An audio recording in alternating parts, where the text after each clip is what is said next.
একটা পুরো দলকে ওনারা মানে একেবারে মুষ্টিবদ্ধ করে নিয়েছেন মাত্র একটা আসন দিয়ে। এইরকমভাবে যদি লেজুর ভিত্তির রাজনীতি বাংলাদেশে থাকে তাহলে ইসলামী হুকুমত তো অনেক দূরের কথা, আমাদের সাধারণ জনগণের মুক্তি আসা সম্ভব না। এই জায়গায় আমাদেরকে ইসলামপন্থী যারা আছি আমাদেরকে গুরুত্বপূর্ণ ভূমিকা পালন করতে হবে। কি ভূমিকা পালন করতে হবে? আমরা এক জায়গায় আসতে হবে, এক চিন্তায় চলতে হবে। পীর সাহেব চরমনাই এক টেবিলের ব্যবস্থা করে দিয়েছেন, এক বাক্সের ব্যবস্থার ঘোষণা দিয়েছেন এবং আগামীর ঐক্যের বাংলাদেশ গড়ার ঘোষণা দিয়েছেন, পদক্ষেপ নিচ্ছেন। আজকে আপনারা আসেন, আমরা সবাই এক কাতারে বসি, এক জায়গায় এক টেবিলে বসে আমরা সিদ্ধান্ত নিই, আমরা এগিয়ে যাই।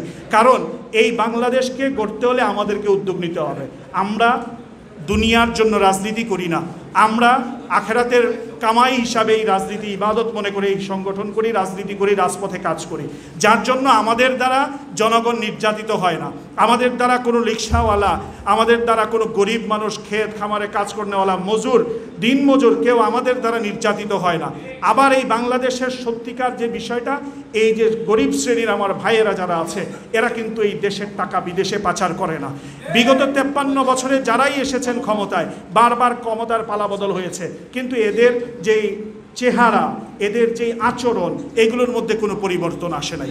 মনে হয়েছে যেন কেউ বিদেশে পাচার করার, টাকা পাচার করার একটা প্রতিযোগিতা করছেন। কেউ যদি 5 টাকা করে, আরেকজন এসে সেটা 6 টাকা করতেছে। হাজার হাজার শুধু নয়, লক্ষ কোটি টাকা, লক্ষ লক্ষ কোটি টাকা ওনারা বিদেশে পাচার করে দিচ্ছেন এই দেশের। এখন আমাদেরকে পিআরের মাধ্যমে ওনাদের এই চুরির হাতকে বন্ধ করতে হবে। আপনারা যদি রাস্তায় একটা পকেট মার্কে পান, তাহলে কি করেন? সবাই মিলে কি করেন? তাকে উত্তম মাধ্যম দেন। কিন্তু রাষ্ট্রীয়ভাবে যারা চুরি করছেন, রাষ্ট্রীয়ভাবে যারা দেশের সম্পদ লুণ্ঠন করছেন, তাদেরকে আমরা এত সহজে ছেড়ে দিব? আমরা 5ই আগস্টে রক্ত দিয়েছে আমাদের জনগণ, ইসলামপন্থীরা এখানে কাজ করেছেন। আজকে যদি 5ই আগস্ট না ঘটতো, এই গণ অভ্যুত্থান না হতো, তাহলে আজকে আমার কি অবস্থা হতো আল্লাহ ছাড়া কেউ বলতে পারে না।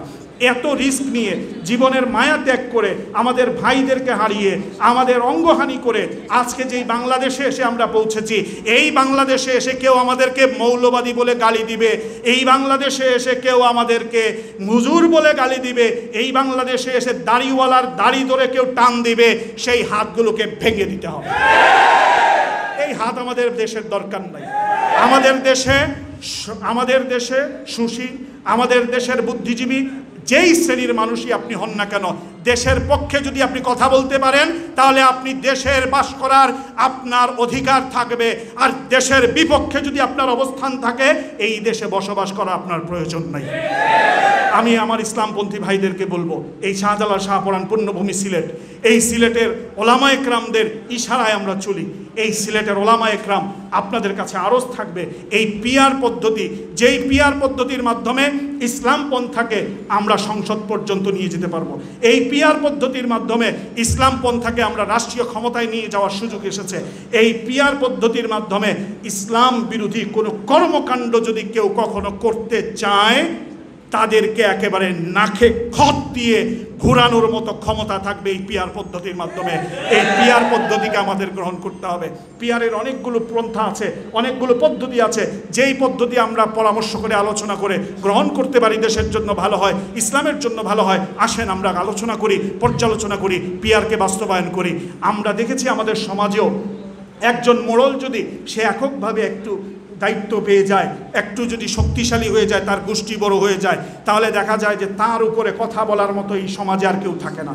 সেই সবার উপরে নির্যাতন, নিপীড়ন, বিচার আচার সব কিছু সেই করতেছে, সে একজন স্বৈরাচারী হয়ে যায়। এই সমাজে যদি আমাদের একেবারে নিম্ন শ্রেণী পর্যায়ে যদি এই পরিবেশ থাকে, তাহলে আমাদের মনে করতে হবে আমাদের রাষ্ট্রীয়ভাবে 53 বছর আমরা যাদেরকে সংখ্যাগরিষ্ঠ আসন দিয়ে সংসদে পাঠিয়েছিলাম, যারা বিভিন্নভাবে গিয়েছেন, ভোটের তুলনায় ভোটের পার্সেন্টেজ ওনারা কম পেয়েছেন, কিন্তু মেকানিজম করে আসন নিয়ে ওনারা সংসদে গিয়ে রেস্ট পরিচালনা করেছেন। ওনারা সবাই ফ্যাসিজমের চর্চা করেছেন, কেউ কম কেউ বেশি, সবাই ফ্যাসিস্ট হিসাবে দেশ থেকে বিতাড়িত হয়েছেন, দেশের ক্ষমতা ছাড়তে বাধ্য হয়েছেন। তাই আগামী দিনে আমরা এরকম কাউকে এককভাবে দায়িত্ব দিতে চাই না।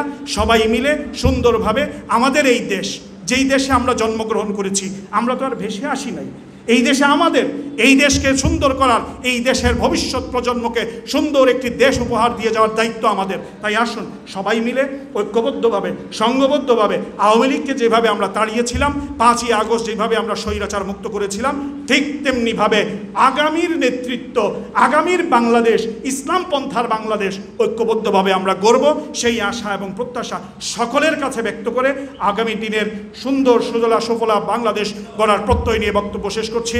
আখিরু দাওয়ানা আলহামদুলিল্লাহি রাব্বিল আলামিন। আলহামদুলিল্লাহ। মুহতারাম হাজিরিন, জাতীয়